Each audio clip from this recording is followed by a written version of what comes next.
รวยสุวามหามงคลจางมีพญาพงมีผู้พงเรืองเสด็จลงมาจากเมืองมหันต์คำพองมาแสวงหาช่องสถานนี้ต่างบ้านเพื่อปลูกสร้างให้อยู่สมอยู่เย็นความเพียรเขียนแก่ความจึงให้ความมีความจึงตั้งต่อปลูกแบ่งแปลงตามเมตตาโพธิเจ้าวาดี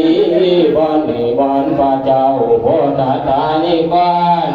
วันนางพระลานีเอาคำผูกไว้ฝากคนไทยว่าอยู่สวัสดี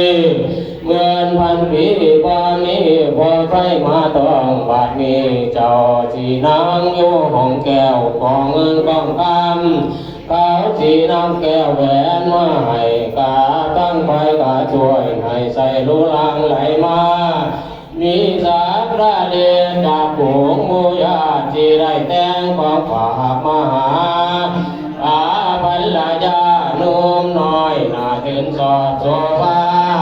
วัดนี้จากพัลนาแต่เดิมได้เก่าจัดแจงขอหาไม่ผูกเงื่อนมีใจเพียรสายือสายานแต่งคงมาตั้งหน้ามังพิงพวกที่หาควันก็มีภาพและเขาป่ากันกว่าดงบาน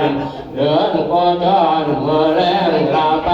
จนใจเขาตรงเราสาไปพวกพ่อลำเดียวพอดีไม่มีสีเอาเป็นเสาแหกแล้วจึงแหวกหวานใส่พันลงตาใบทงลำสีสะอาดนี่แน่ธรรมชาติไม่คำไม่